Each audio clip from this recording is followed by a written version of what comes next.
Hello students, आज हम start कर रहे हैं चैप्टर 10 की miscellaneous exercise. Question first, write a unit vector in the X Y plane. X Y plane के अंदर आपने यूनिट वेक्टर लिखना है making an angle of 30 degree, जो 30 डिग्री का एंगल बना रहा है with the positive direction of X axis, X axis की पॉजिटिव डायरेक्शन के साथ। देखिए ये हो गया हमारा एक्स वाई प्लेन।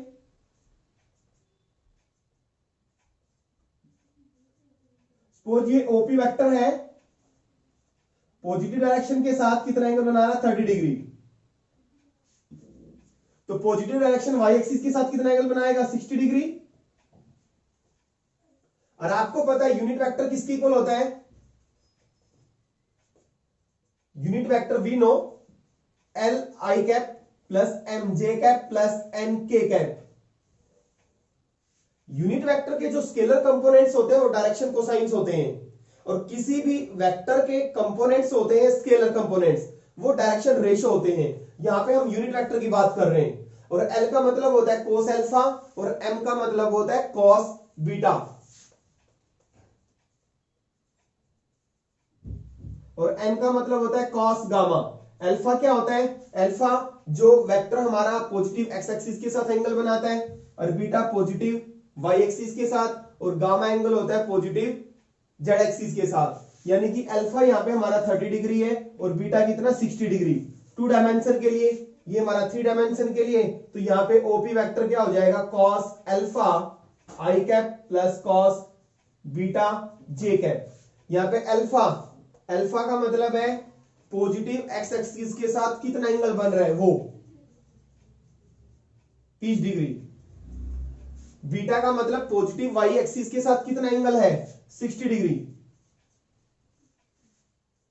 cos 30 की वैल्यू होती है √3/2 और cos 60 की वैल्यू 1/2। दिस इंप्लाइज ओपी जो वेक्टर आ गया required vector unit vector √3/2 I cap plus 1/2 J cap. Second question, find the scalar components and magnitude of the vector joining the points P and Q। P और Q को join करता है जो vector, उसके हमने scalar components निकालने हैं और मैग्नीट्यूड निकालनी है। देखिए वेक्टर हम कैसे निकालेंगे, PQ वेक्टर x2 - x1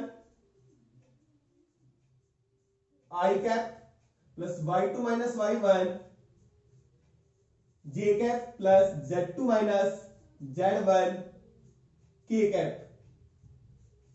ये हमारा PQ वेक्टर आ गया joining the points P and Q। अब स्केलर कंपोनेंट्स कौन से होते हैं, ये वाले। तो scalar components of PQ vector are x2 - x1 y2 - y1 z2 - z1। ये आ गए हमारे स्केलर कंपोनेंट्स। और मैग्नीट्यूड निकालनी है PQ वेक्टर की magnitude, this is equal to x2 - x1 का स्क्वायर प्लस y2 - y1 का होल स्क्वायर और प्लस z2 - z1 का whole square under the square root. Question number 3, a girl walks 4 kilometre towards west. एक लड़की west की तरफ 4 kilometre चलती है। Then she walks 3 kilometre in a direction of 30 degree east of north. इसके बाद वो 3 किलोमीटर और चलती है ईस्ट ऑफ नॉर्थ की डायरेक्शन में 30 डिग्री के एंगल पे, एंड स्टॉप, उसके बाद रुक जाती है। Determine the girls displacement from her initial position of departure. Initial position जहां से वो चलती है वहां से उस गर्ल्स का जहां पे जाके रुकती है उसका डिस्प्लेसमेंट हमें फाइंड आउट करना है। देखिए कैसे फाइंड आउट करेंगे, डायरेक्शन ड्रॉ करते हैं हम, ईस्ट वेस्ट नॉर्थ और साउथ। कितना चलती है लड़की 4 किलोमीटर, किधर की तरफ, वेस्ट की तरफ। सपोज हमने इनिशियल पोजीशन मान ली O, ओरिजिन जहां से वो चलती है, इनिशियल पोजीशन हमने गर्ल की क्या मानी O, वेस्ट की तरफ चलती है 4 kilometre.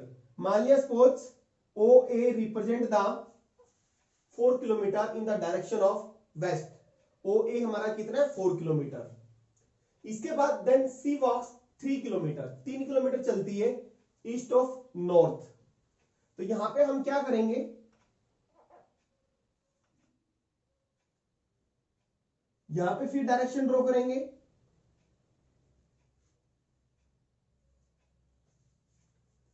Thirty degree east of north का मतलब है नॉर्थ से ईस्ट की तरफ 30 डिग्री के एंगल पे। तो ये हमारा वेस्ट, ये इधर की डायरेक्शन ईस्ट, ये नॉर्थ, ये हमारी साउथ। अब नॉर्थ से ईस्ट की तरफ का मतलब है इधर से इधर की तरफ चल रही है, नॉर्थ से ईस्ट की तरफ कितना 30 डिग्री पे, यहां पे 30 डिग्री। नॉर्थ से ईस्ट की तरफ कितना आई 30 डिग्री। एंड स्टॉप, रुक जाती है। कितना डिस्टेंस कवर करती है 3 किलोमीटर। यानी कि ये हमारा जो डिस्टेंस है, सपोज यहां पॉइंट बी पे आके रुक जाती है, वो जो ओ बी है हमारा वो 3 किलोमीटर है, और ओ ए हमारा जो डिस्टेंस है वो कितना है 4 किलोमीटर, और ओ ए बी है हमारा 3 किलोमीटर। यानी कि इनिशियल पोजीशन ओ है और फाइनल पोजीशन बी है। हमने गर्ल्स का डिस्प्लेसमेंट निकालना है, कहां से, from the initial position of departure, जहां से चलती है ओ से चलती है, यानी कि ओ बी वेक्टर हमें फाइंड आउट करना है।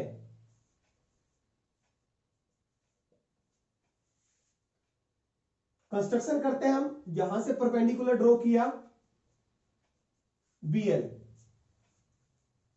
बी के हमने कोऑर्डिनेट्स मान लिए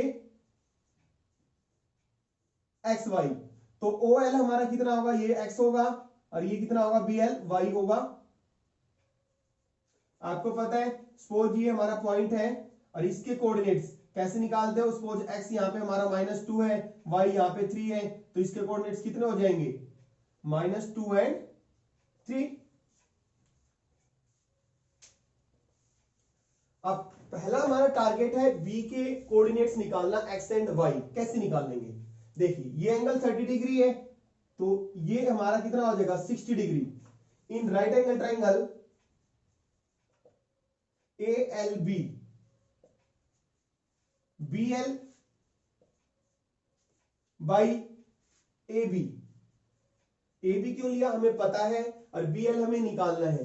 परपेंडिकुलर बाई हाइपोटेन्यूज कितना होता है sin 60, और बी एल क्या है, इसका मतलब y है हमारा, y ए बी उधर जाएगा, A B sin 60, A B कितना है हमारा 3, sin 60 की वैल्यू कितनी होती है √3/2। तो कितना हो गया, this implies y is equal to 3√3/2। ये y की वैल्यू आ गई हमारे पास। अब x की वैल्यू कैसे निकालेंगे, देखिए पहले हम AL निकालेंगे। AL in right angle triangle ALB, ALY AB base by hypotenuse, AL by AB is equal to cos 60 degree. तो AL कितना हो गया हमारा, AB कितना है 3, और cos 60 कितना होता है 1/2, यानी कि AB हमारा कितना आ गया, सॉरी AL कितना आ गया हमारा 3/2।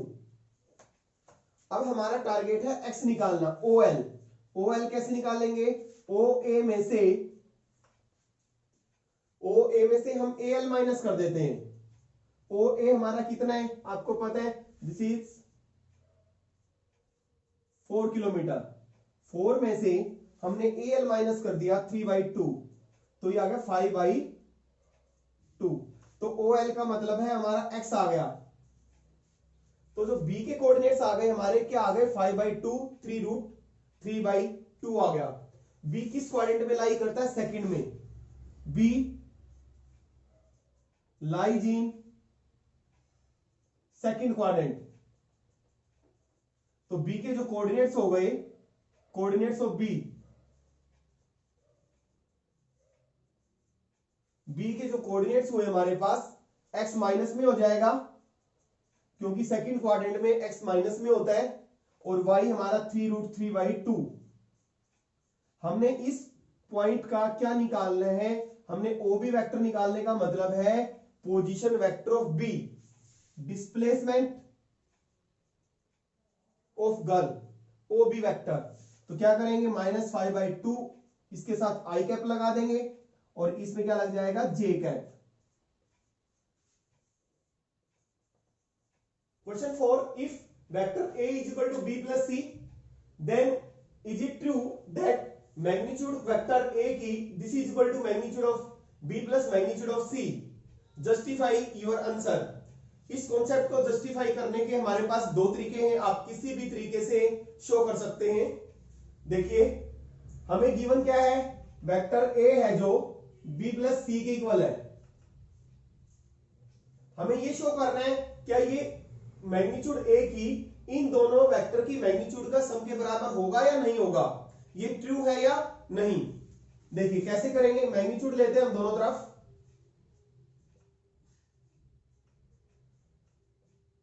स्केयरिंग किया दोनों तरफ, squaring on both sides,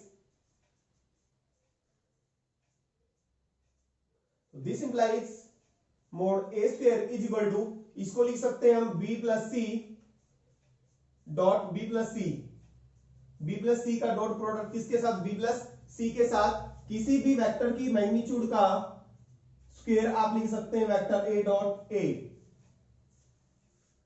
this implies vector A square sorry magnitude vector A की square is equal to B का बी के साथ dot B into C plus C into B plus C into C,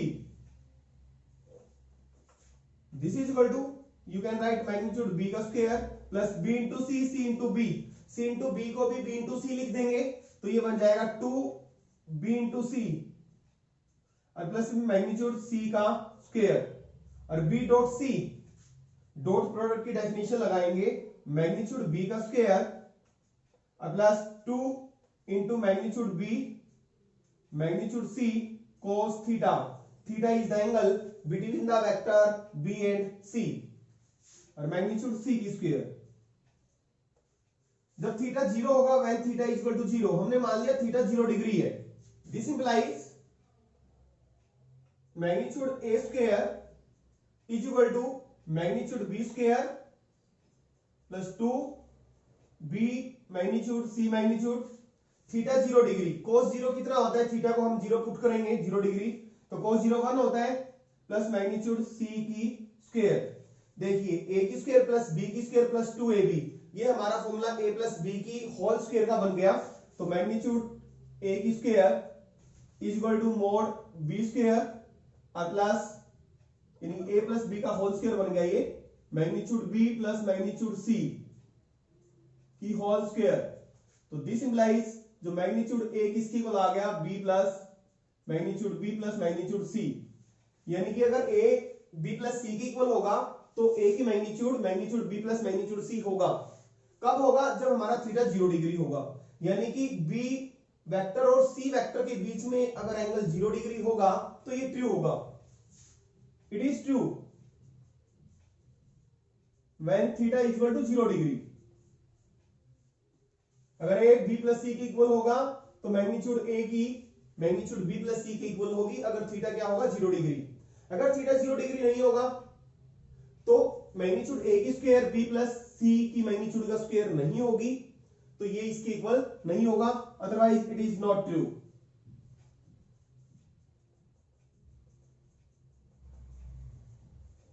question 5, find the value of x for which x into I plus J plus K is a unit vector. x की value निकालनी है, given है हमें ये unit vector है, x I cap plus J cap plus K cap is a unit vector. अगर unit vector है तो इसकी मैग्नीट्यूड कितनी होगी 1।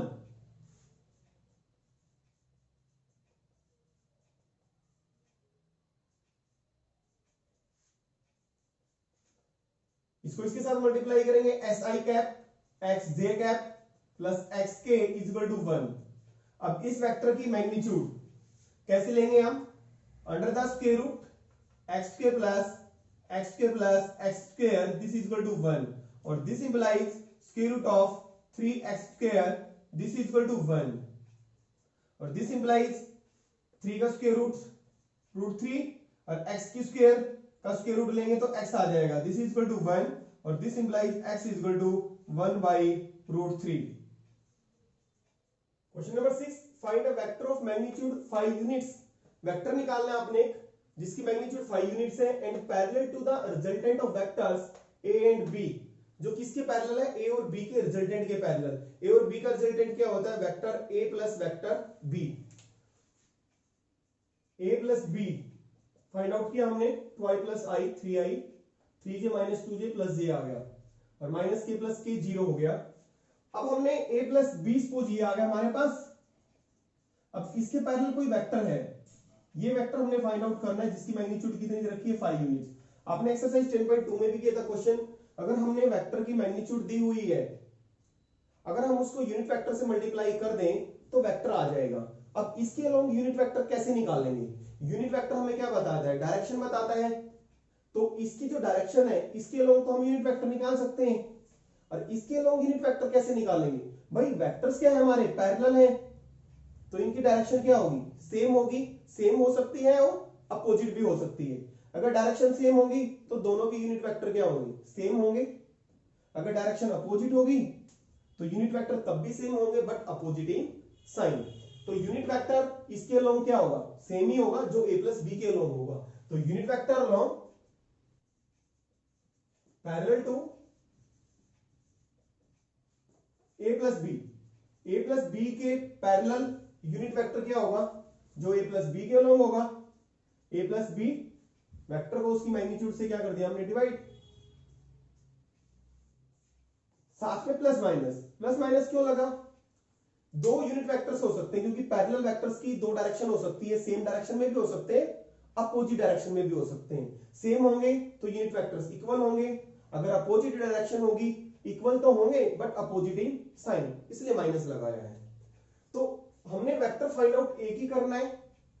अगर हम यूनिट वेक्टर में दोनों साइन लेंगे तो दो वेक्टर्स आएंगे हमारे, तो इसलिए हम एक ही ले लेते हैं, इन the direction of a plus b ले लेते हैं इस वेक्टर को, जिसको हमें निकालना है, जिसकी मैग्नीट्यूड कितनी है, 5 यूनिट्स है। तो रिक्वायर्ड वेक्टर मैग्नीट्यूड को हम किससे मल्टीप्लाई कर दें, यूनिट वेक्टर से, a plus b divide by its magnitude. तो 5 a प्लस बी कितना है, 3i प्लस j, और इसकी मैग्नीट्यूड कितनी आ गई, 9 प्लस 1 √10। तो यह आ गया हमारा 15/√10 i प्लस 5/√10 j। इसको थोड़ा सिंप्लीफाई करना चाहो, रैशनलाइज कर सकते हो, √10 से मल्टीप्लाई न्यूमरेटर से कर दो और √10 से डिनोमिनेटर से मल्टीप्लाई कर दो, तो ये हो गया 15√10 और नीचे बन गया 10, 5 3 15 5 2 10, तो 3/2 इंटू √10 i प्लस, तो ये बन जाएगा हमारा 5√10 और नीचे बन जाएगा 10, 5 2 10, तो 1/2 into √10 j। Question 7, if vector a दिया हमारे पास, b दिया हुआ है और c दिया हुआ है, find a unit vector parallel to 2a minus b plus 3c। इस वेक्टर के पैरेलल हमने यूनिट वेक्टर निकालना है। पहले वेक्टर निकालते हैं हम, 2a वेक्टर माइनस b और प्लस 3c वेक्टर। तो 2 को a से मल्टीप्लाई किया तो ये हो गया हमारे पास 2i plus 2j plus 2k, ये आ गया हमारे पास 2a माइनस b को माइनस किया यानी कि 2i, माइनस करेंगे तो साइन क्या हो जाएंगे, चेंज हो जाएंगे, 2i प्लस j और माइनस 3k, और प्लस 3c, 3 से मल्टीप्लाई करेंगे c को, 3i minus 3 2 6j plus 3k, 2i minus 2i cancel हो गया, क्या बचा हमारे पास, 3i 2j plus j 3j, 3 minus 6 minus 3j, 2k 2 plus 3 5, 5 minus 3 2k आ गया हमारे पास। ये वेक्टर आ गया हमारे पास 2a vector minus b vector plus 3c vector. और यूनिट वेक्टर कैसे निकालेंगे, unit vector parallel to 2a minus b plus 3c, इस वेक्टर को इसकी मैग्नीट्यूड से क्या कर देंगे, डिवाइड कर देंगे।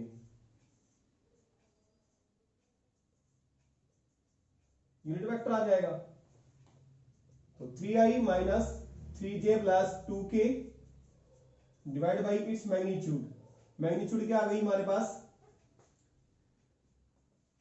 2a minus B plus 3c की मैग्नीट्यूड। इसकी मैग्नीट्यूड आ गई हमारे पास 3 का स्क्वायर 9 माइनस 3 का स्क्वायर 9 और 2 का स्क्वायर 4, 9 4 13 9 22, तो 3i minus 3j plus 2k divide by square root of 22। तो you can write 3 by root 22 i और माइनस 3 बाई रूट 22 j और plus 2 by root 22 k। Question number 8, show that the points a b c are collinear. Show करना है कि points collinear हैं and find the ratio in which b divides ac। ये question हम पहले भी exercise में कर चुके हैं। तीन पॉइंट्स को कोलिनियर कैसे दिखाते हैं, तीनों डिस्टेंस निकालते हैं a b b c and c a। किन्हीं दो डिस्टेंस का सम अगर थर्ड डिस्टेंस के इक्वल है तो पॉइंट्स कोलिनियर है। तो पहले हम a b वेक्टर निकालते हैं। a b vector x2 minus x1 5 minus 1 i plus y2 minus y1, 0 minus का क्या बन जाएगा 0 माइनस और minus plus plus x2 minus z2 minus z1 minus 2 plus 8 k cap. तो ये हो गया हमारे पास 4i कैप प्लस 2j और प्लस 6k। और ए बी डिस्टेंस कैसे निकालेंगे, यानी कि इसकी मैग्नीट्यूड 16 प्लस 4 प्लस 36, ये आ गया हमारे पास 52 और 4 56, स्क्वायर रूट ऑफ 56 और इसका स्क्वायर रूट निकालेंगे 2 रूट 14 आ गया। यानी कि मैग्नीट्यूड जो ए बी की है कितनी आ गई हमारे पास 2 रूट 14। अब इसी तरह बीसी वेक्टर निकाल लेंगे x2 माइनस x1 करके, बीसी 11 माइनस 5 6i और plus 3j cap 2 7 minus 2 plus हो जाएगा 9k। तो बीसी की मैग्नीट्यूड निकालेंगे 36 प्लस 9 प्लस 81 90 और प्लस 36 126 का स्क्वायर रूट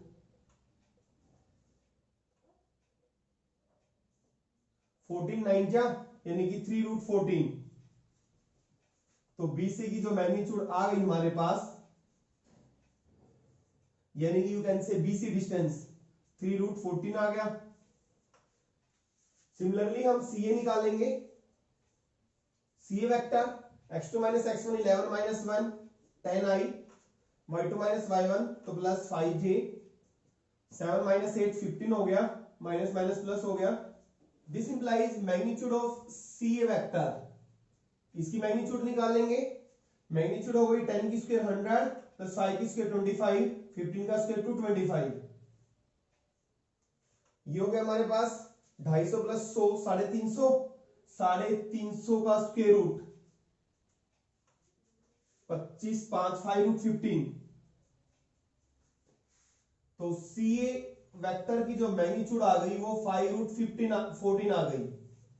अब देखिए कि दो डिस्टेंस ए बी वेक्टर की मैग्नीट्यूड का मतलब है distance A B, distance B C और डिस्टेंस सी ए। किसी दो डिस्टेंस का सम थर्ड के इक्वल है, यस। यहां पे जो मैग्नीट्यूड ए बी वेक्टर की है और अगर हम बी सी मैग्नीट्यूड को जोड़ें 2 प्लस 3 5 हो गया 5 रूट 14। ये किसके बोला मैग्नीट्यूड सी ए, यानी कि दो का सम थर्ड डिस्टेंस की इक्वल आ गया। This implies points A B and C are collinear. अब हमें ये बताना है जो पॉइंट बी है ए सी को किस रेशियो में डिवाइड करता है, यानी कि A B by B C. A B distance या मैग्नीट्यूड लिखे यहां पे, ए बी को बी सी से डिवाइड कर दो। ए बी कितना है हमारा 2 रूट 14 और यह है 3 रूट 14। कैंसिल हो गया ये। तो A B by B C कितना आ गया हमारा 2/3। तो रेशियो जो बी है ए सी को A B by B C, यानी कि बी है ए सी को किस रेशियो में डिवाइड करता है 2:3 में। This implies required ratio 2:3। Question number 9, find a position vector of point R. Point R का पोजीशन वेक्टर फाइंड आउट करना है which divide the line segment joining two points. जो आर पॉइंट है P और Q line segment को divide करता है, और पी का पोजीशन वेक्टर दिया हुआ है 2a प्लस बी और क्यू का पोजीशन वेक्टर दिया हुआ है a minus 3b externally in the ratio 1:2 में। जो आर पॉइंट है पी क्यू को 1:2 की रेशियो में डिवाइड करता है एक्सटर्नली। देखिए फिगर ड्रॉ करते हैं। पी का पोजीशन वेक्टर दे रखा है 2a vector plus b vector और क्यू का पोजीशन वेक्टर है a vector minus 3b। Also show that P is the midpoint of line segment RQ।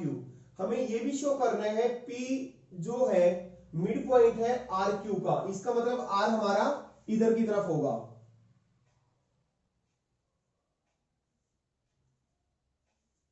ये R है, PQ को किस रेशियो में डिवाइड करता है 1:2 की रेशियो में। हमें R का पोजीशन वेक्टर निकालना है। देखिए सेक्शन फॉर्मूला में हमने किया था, सपोज ये लाइन A है, A का पोजीशन वेक्टर B है और B का पोजीशन वेक्टर B वेक्टर है, और ये R कोई भी पॉइंट है जो AB को एक्सटर्नली डिवाइड करता है n:n की रेशियो में। तो हम कैसे करते थे, इस तरीके से क्रॉस करते थे।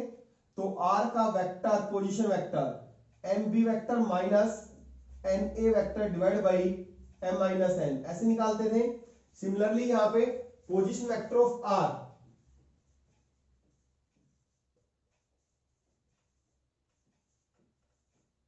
R का पोजीशन वेक्टर कैसे निकालेंगे, कुछ इस तरीके से क्रॉस कर देंगे। तो 1:a minus 3b minus 2:2a plus b divided by 1 minus 2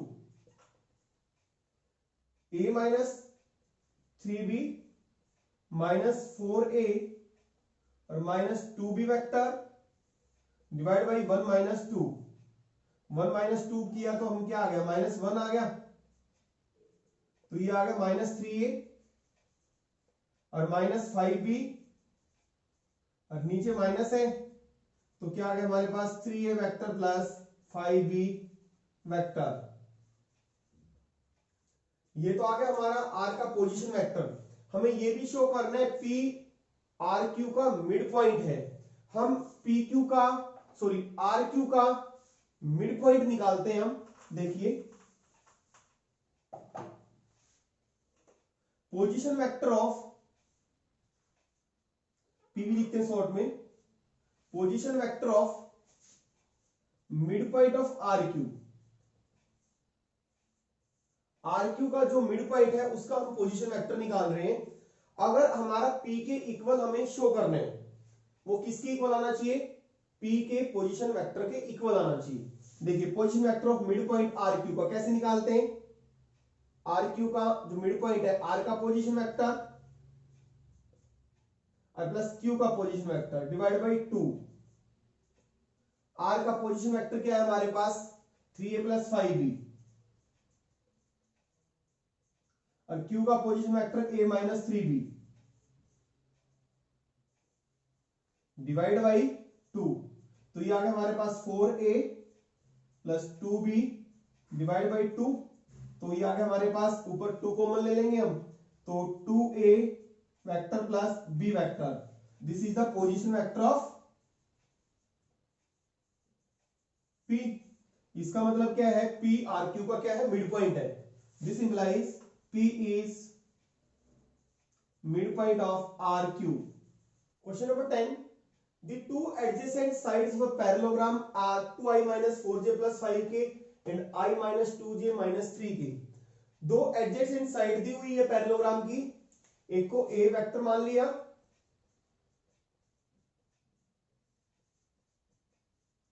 और इसको मान लिया हमने b। देखिए हमने क्या फाइंड आउट करना है, find the unit vector parallel to its diagonal. हमने यूनिट वेक्टर निकालना है जो इस पैरेललोग्राम के डायगोनल के पैरेलल होगा, and also find its area, और पैरेललोग्राम का हमने एरिया भी निकालना है। पहले हम डायगोनल निकालेंगे, डायगोनल ऑफ पैरेललोग्राम। डायगोनल कैसे निकालते हैं पैरेललोग्राम का, this is given by the sum of the vectors adjacent vectors a plus b। Exercise हमने 10.2 में किया था parallelogram law of vector addition. Diagonal कैसे निकालेंगे, इन दोनों को हम ऐड कर देंगे। दोनों को ऐड किया 2i plus i 3i minus 4j minus 2j minus 6j और प्लस 5 माइनस 3 तो प्लस 2k। ये आ गया हमारा डायगोनल ऑफ द पैरेललोग्राम। और यूनिट वेक्टर कैसे निकालेंगे, unit vector parallel to diagonal यानी कि a प्लस बी। तो a प्लस बी को इसकी मैग्नीट्यूड से क्या कर देंगे, डिवाइड कर देंगे।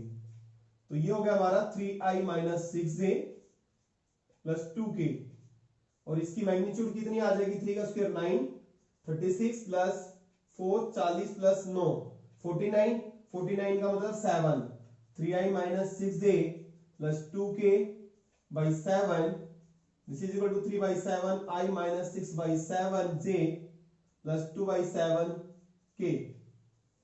ये आ गया हमारा यूनिट वेक्टर डायगोनल के पैरेलल।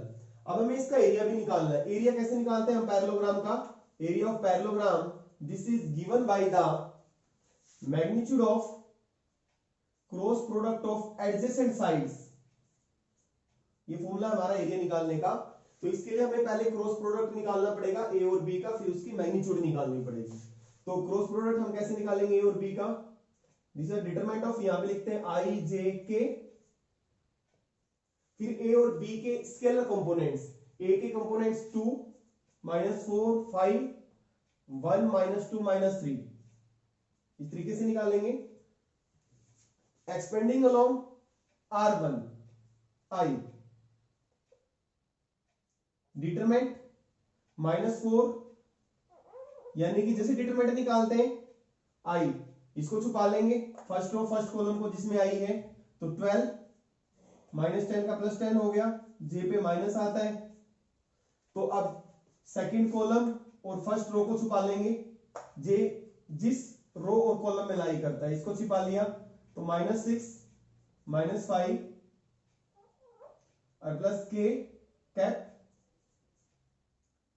अब k की कॉलम को और रो को छिपा लेंगे, तो ये आ गया हमारे पास -4 + 4 this is equal to 12 + 10 22 I -11 minus इसे मल्टीप्लाई करेंगे +11j और ये क्या हो गया हमारे पास 0, इसको लिखने की जरूरत नहीं है। अब इसकी मैग्नीट्यूड निकालेंगे। इसकी जो मैग्नीट्यूड निकाली हमने 22 का स्क्वायर 484 11 का स्क्वायर 121, तो ये आ गया हमारे पास 605 स्क्वायर रूट। तो इसका स्क्वायर रूट हम निकालेंगे, इसका स्क्वायर रूट हमारे पास 605 का स्क्वायर रूट 5 से डिवाइड हो जाएगा 12 1 11 से डिवाइड हो गया 11, तो 11√5 आ गया। दिस इंप्लाइज जो एरिया आ गया पैरेललोग्राम का 11 × square root of 5 square units